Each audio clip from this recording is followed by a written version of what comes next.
Christ is risen. Christ is risen. Christ is risen. It's good news. It's good news. Me tīmata. Hai a te ataka, hapara te ataka, koro ki te manu, ka wairori te kutu, ko te atanui, ka hora e na ka take te umere, he po, he ao, kawatea, tihei, mauri ora. I'm going to say tihei, you're going to say mauri ora. Tihei, mauri ora. Ai, ko te mihi tuatahi. Ki te atua I tirangi. Ai, ko ia te Awhika me te Omeka. Ko ia te kaihanga o ngā mea katoa. Ko ia te kai whakaora. Ko ia tō mātou ariki a ihu karaiti. Kia koe anō hoki, tina koe te ora nā, te kingitahina me te tama me te wairua tapu, ko tahi anō atua, ake tonu atu, amini. Ai. Tuana au I ronge te whenua kurakura nei, te whenua kurakura o Ngāti Haua, ki te ahika, ki te mana whenua, ki te haukainga o tēnei whenua e riri atu ngā haua mihi ki a koutou, ki a rātou anō hoki. Ki te tangata whenua I te wainganui a tātou, e riri atu ngā haua mihi ki a koutou anō hoki mo tō manaakitanga ki a mātou, ngā tangata tiriti. Ki a koutou, kua tai mai kei konei ki tēnei kaupapa, te kaupapa o Easter Camp. Make some noise! Don't worry, it's not all going to be in Māori. Ko ai au, ko James Beck tōku ingoa. Ngā haue whā ōku tupuna, engari I tupu aki au, kei ko rā, kei Ototahi, kei Waitaha. Ai. Kia ora, tēnā koutou, tēnā rā tātou katoa. Such a privilege to be with you all. This is an absolute privilege for me. What a cool camp. I've had such a great time so far. I don't spend most of my life hanging out in big sheds with like 3,000 smelly teenagers, so this is kind of a treat in some way, shape or form. I'm normally a pastor. I live in Christchurch. I live with this girl. I'm married. She's cool. And I want to tell you something amazing about her is I actually met her at Easter camp. Yeah, that's cool. So if you're like crushing hard on someone, maybe it'll happen. I still remember the very first time I saw her. Oh man, we were like in the village and my eyes like locked on her and she was legitimately like the most beautiful person that I had ever seen. She instantly went on my crush star. Do you guys know what a crush star is? It's like that radar that you have for your crush. You know what I'm talking about, eh? You know when you're like really into someone, you know where they are all the time? Like right now, if you're crushing on someone, you know exactly where they're sitting, don't you? Now here is what I want to do. I want to give you an opportunity this morning. This opportunity comes once in a lifetime. You only get one shot. This is how it works. Can we get the house lights up a little bit? It's going to be important for this. What we're going to do is on the count of 3, I'm going to get you to look at that person. Now here's why you should do this. And I'll tell you why. Because maybe, just maybe, they'll look back. And then all of a sudden you'll realize that it was meant to be. So here we go. Get ready. See if you can get the courage to do this. Here we go. 3, 2, 1. Shoot a look at that person.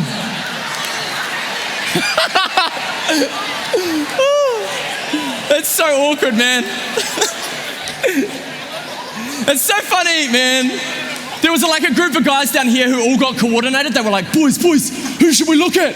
And then they all stared over here. You should be very worried. Some of you didn't know where to look. Some of you just stared at me the whole time, which is very inappropriate. You've only just met me. I should not be on your radar. Some of you didn't know what to do. You just sort of looked up at the sky. Like maybe you're crushing hard on Jesus. And if that's the case, that's me. I saw one dude, he just like put his hand over his eyes like this. You should not be staring at your hand like that. Anyway, let's move on. I was super awkward. And I was super into this girl. And so the way I worked out how I was gonna like start the conversation with her is I found out her name. Her name is Rebecca. And so I walked up to her and I was like, hey, we can never get married, which is a terrible pickup line, by the way. I was like, hey, we can never get married. And she was like, why not? And I was like, well, my name's James Beck, your name's Rebecca. If we got married, you'd be called Rebecca Beck or Bex Beck or Beck Beck. So we should not talk. And she did not listen. Yeah. But I'm amazed that I was ever able to trick someone into marrying me. Like, I was such an awkward kid. My family was really poor when I was growing up, and so, like, my mum used to cut my hair, and she gave me these perfect bowl cuts. And on top of that, like, I had really bad teeth and really bad eyesight, so I had these massive glasses. So I basically looked like a really messed up version of Harry Potter. Only I didn't have the wand, I didn't have the scar, and I didn't have friends. So the fact that I was able to, like, convince anyone to marry me was a miracle to me. I used to be so awkward around girls. And you know how everyone's got that one friend who gives out all the relationship advice, even though they are the last person you should take relationship advice from? Point to that person now. No, don't. My mate, his name was Daniel. And I went up to Daniel and I was like, Daniel, how do I impress girls? And Daniel, worst advice ever, goes, you've got to do incredible stunts. And so Daniel and I worked on this stunt. I'd sit on the handlebars of his bike, we'd pedal along, and as we were going along, check this out, we would both take our hands off. Woohoo! So impressive. The ladies will love it. A couple weeks later, we were cruising around near his house. We came around the corner and up the road with this group of girls, and I looked at Daniel and I was like, Daniel, it is time to do the stunt. So I jumped on the handlebars. He jumped on the bike, we started pedaling along, and as we were going past, we just yell out, hey look, no hands! And then we're like cruising along and I'm like, he's like, Imagine this from the girl's perspective, like they're just chilling, and then like this bike goes past, it's like, hey look, no hands! And here's what happened. As soon as I lifted my hands up, I realized that we'd been practicing the stunt in his backyard on grass, and now we were doing it in the middle of the road. And not just on concrete, on like that asphalt stuff with all the stones in it. And I was like, man, if I fall off, I'm going to get smashed. And so I started like overthinking the whole thing. I'm like balancing with my hands in the air. And then I started feeling myself lean back. And so I was like, no, too far, I need to lean forward. And I leaned forward, but way too far. And so I started falling off the front of this bike. And as I was falling, I don't know what was going through my head, but I was basically like, hey man, if you put your hands out to brace this fall, your hands are gonna get smashed. You should take your hands and put them behind your back. That's a good idea. And so that's what I did. And I took the full force of that fall on my face, bang, straight into the middle of the road. I've still got this like mean scar here in my eyebrow. The worst thing of all was Daniel, he freaked out. He didn't know what to do. So he grabs the handlebars and he bikes over me. Like he literally ran me over. So bad. When we get injured, it's normally because something didn't go to plan. Now, while Easter Sunday was part of God's plan, to Jesus' followers, Jesus' death looked like nothing had gone to plan. And so I want to read you a story. This is one of the first stories that we get from Resurrection Sunday. This comes from Luke 24. So there's these two disciples, this is on Easter Sunday, who have left Jerusalem. They are walking away, they're going back to their home. Here's what the Bible says. Now that same day, the two of them were going to a village near Emmaus, about 7 miles from Jerusalem. And they were talking with each other about everything that had happened. And as they talked and discussed these things with each other, Jesus himself came up and walked along with them. But they were kept from recognizing him. We don't know why. He was probably wearing some cool disguise. He said to them, what are you discussing together as you walk along? Now check this out. They stood still. Their faces were downcast. One of them, named Cleopas, asked Jesus, he said, are you only a visitor to Jerusalem and do not know the things that have happened in these days? What things? Jesus said. About Jesus of Nazareth, they replied. He was a prophet, powerful in word and deed before God and all the people.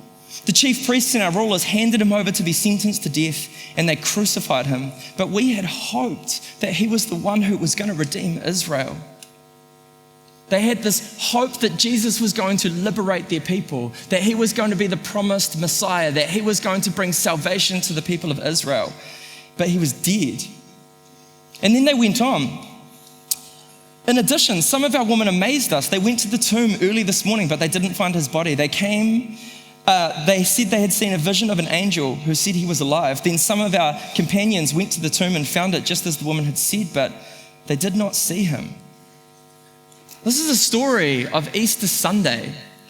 There are these disciples who had all of these hopes for how things were going to be.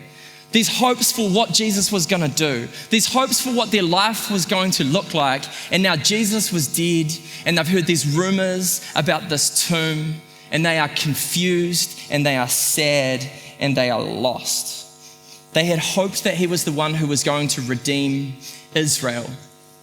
Now, I don't know what your ancient history is like, but for about 600 years, the nation of Israel had been colonized and conquered, and they had been victimized by culture after culture. First the Assyrians, then the Babylonians, then the Greeks, then the Persians, then the Greeks, and then eventually the Romans. They had been occupied.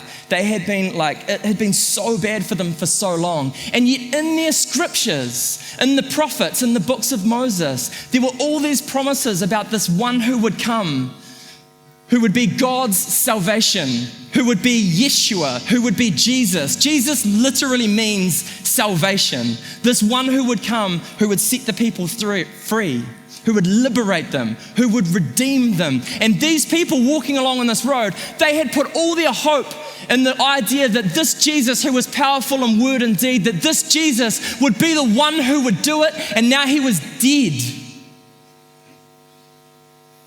All of their hopes, everything that they had thought their life was going to be, they had given up everything to follow this man, and now he was dead. Can you imagine what that would be like? I have been in some pretty dark places in life. I've experienced times when I expected life to go one way and then it went a totally different direction, and I found myself going, can anything good come out of this? I found myself going, can Jesus really redeem me? Can he really rescue me? Is this even good news? See, here's a part of my story. From as young as I can remember, I was sexually abused by 3 different people. Person from my family's church, a couple of older family members. That's heavy stuff, man. And yet, here's the craziest thing about that. I know for a fact that by the age of 16 here in New Zealand, 1 in 4 wahine and 1 in 7 pane have experienced exactly the same thing. And here's what we know about the impacts of sexual abuse. It messes up your mental health. Like, people who have gone through that, they struggle with mental health issues a lot of the time. A lot of the time people end up struggling with addictions. It messes people up. And on top of that, a lot of people who go through stuff like that, they end up thinking that there's no hope for their lives, that they're too broken, that no one could rescue them, that their story has been written for them, and their story is one of brokenness and pain. A lot of people who go through this experience depression. I watched last night as Sarah spoke.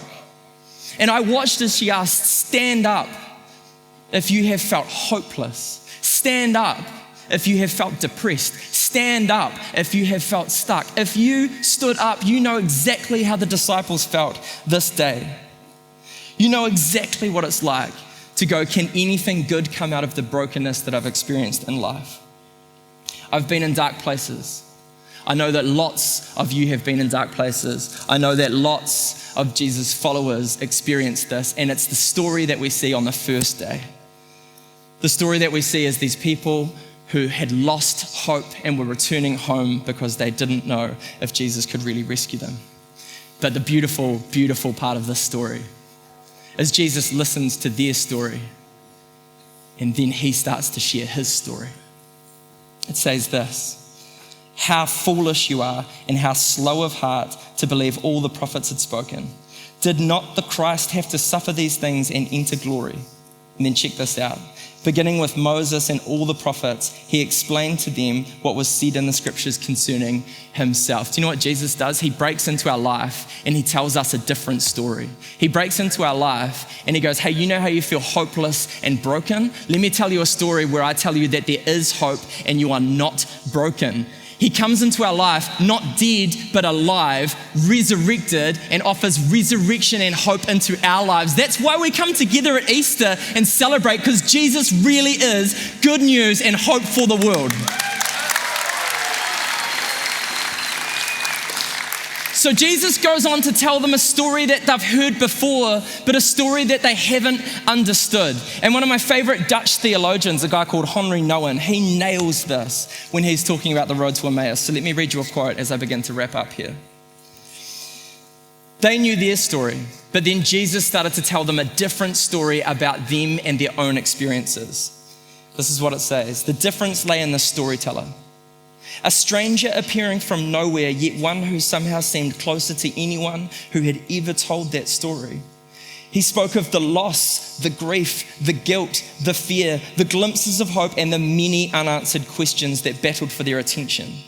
All of these were lifted up by the stranger and placed in the context of a story much larger than their own. What had seemed so confusing began to offer new horizons. What had seemed so oppressive began to feel liberating. What had seemed so extremely sad began to take on the quality of joy.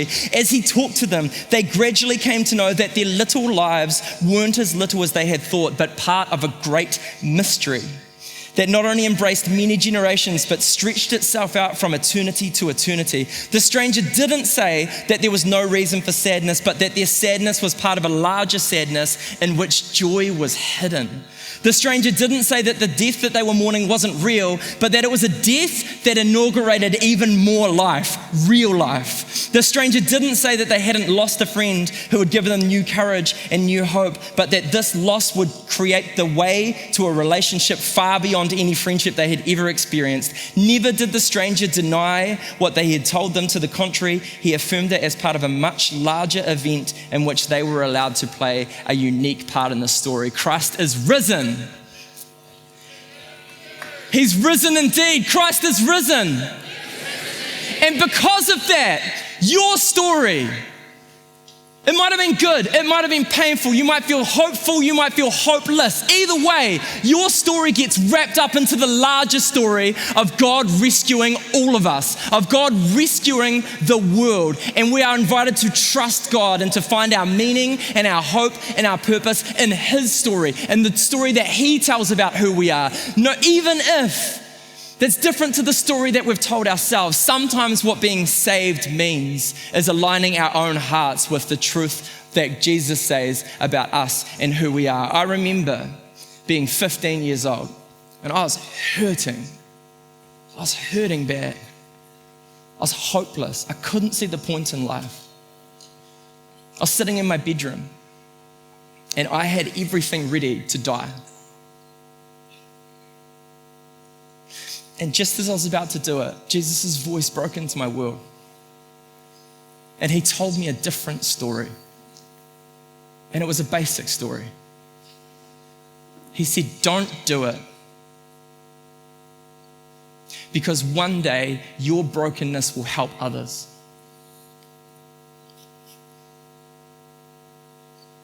God can resurrect pain. God can resurrect broken lives. God can resurrect anything. He told me a different story. If Jesus was to tell you a different story today, maybe it would go something like this. Hey, how foolish you are to think that I cannot bring life out of your mess. Look, I know what's happened to you. I know what you've done. I know what you've been through. I didn't make it happen. It's not that I let it happen. It's not that I'm not in charge of the world. It's partially that the world is broken. It's partially that you're broken. It's partially that others are broken.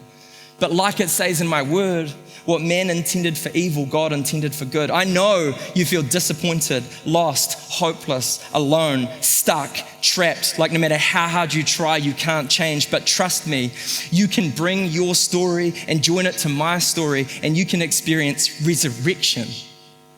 I experienced life from death, and you too can. All things can be restored, and one day all things will be restored. Jesus might say to us, if He was walking alongside us on our road, He might say to you, hey, I am alive, I am real, I am the way, I am the truth, and I am the life, and will you trust me? That's the invitation of Easter. Will you join your story to His story? That moment where I was in my room wanting things to end when Jesus broke through and spoke to me, it stopped me from going through with it, but it didn't fix all my problems. It was 3 years later, as a 19-year-old. I went to see this band and they were amazing. And then afterwards I found out that they were Christians and I was like, this doesn't make any sense. Christians aren't cool. But I went and hung out with them. I went and hung out with them afterwards and they started telling me these stories about what they had seen Jesus do in their lives and in other people's lives. And what happened is I found myself thinking, what if this is real? What if this is true? What if Jesus is alive? And what if he could change me? And so I drove to the top of the Port Hills, these mountains right here. They're tattooed on my arm to remind me of the change that happened in my life.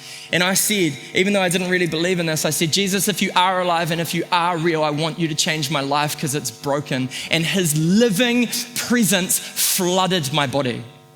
I was filled with his love. I was filled with his grace. I was filled with his healing. I had been addicted to drugs for years. I woke up the next morning and I was not addicted anymore. I was healed because Jesus is alive.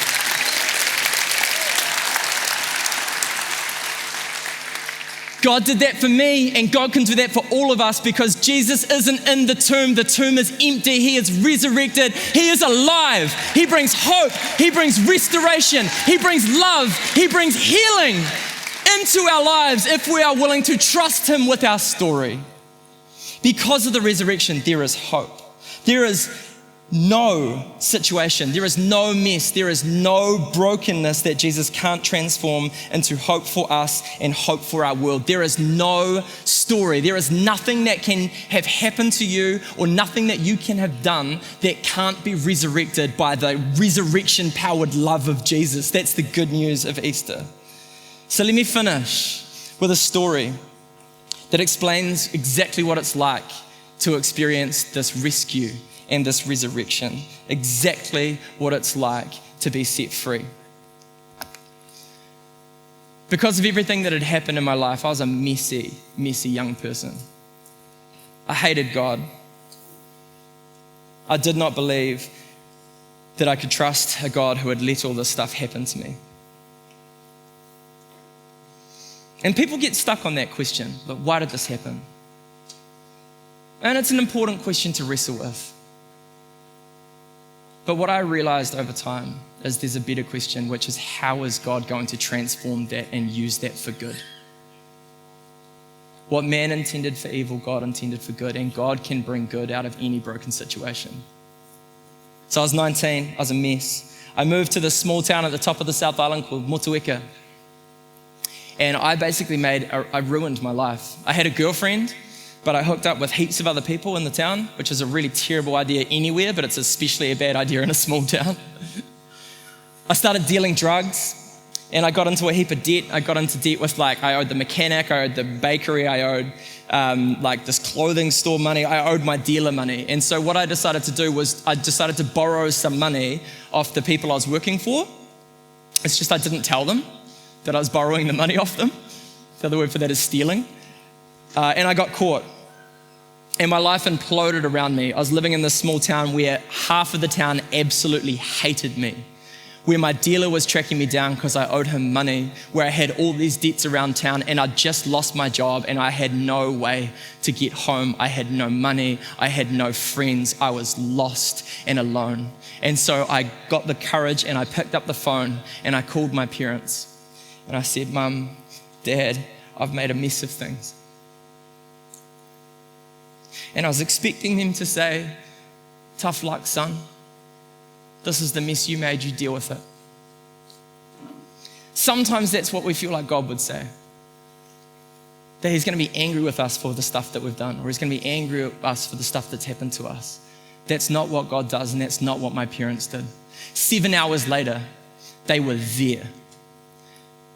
They had a car and a trailer, and they packed up my entire life. Do you know the next thing they did is they went around the town and they paid off all of my debts.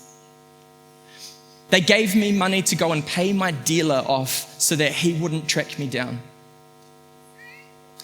And then they opened the door and welcomed me into the car. They didn't give me a lecture. They said, James, I love you and we're so happy to have you home.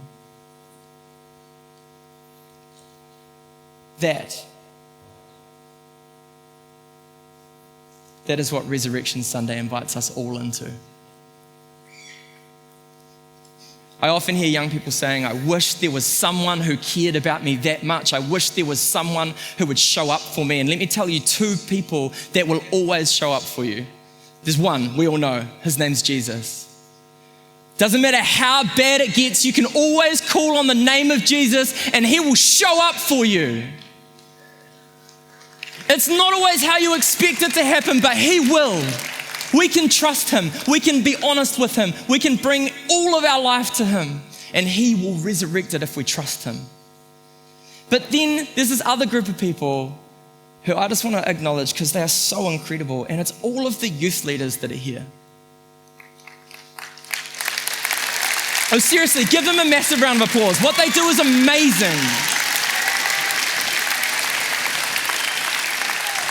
Do you know the amazing thing about youth leaders is they are people who have experienced God and they have been so changed that they want other people to experience his transformative love as well. And so they sacrifice so much of their time and their energy to serve young people in the hope that you would come to see and know and trust and believe the things that they have experienced as well. And so I don't know what your story is, but as you go into your groups today and as you discuss what it means that Jesus died and was resurrected, you can trust your story to these youth leaders who are willing to walk alongside you the same way that Jesus walked alongside the disciples, the same way that my parents rescued me from my mess. You can share your story with these people and they will walk alongside you and they will tell you the true story about who you are, and they will invite you to learn from Jesus how to be the person that you are created to be. It is good news. And so here's what's going to happen. The band are going to come up. They're already up. That's awesome. Good work, band. And we're going to sing. Stand with me. We're going to sing about Jesus' powerful resurrection-powered love and how it transforms our lives. And then after this, we're going to go back to our communities and we are going to be honest about who we are. We're going to be honest about where we are. We're going to be honest about the need that we have for Jesus. We're going to pray for each other. We're going to love one another. We're going to walk alongside each other, and we're going to be transformed by the good news that Jesus is alive. Christ is risen! Christ is risen! Christ is risen!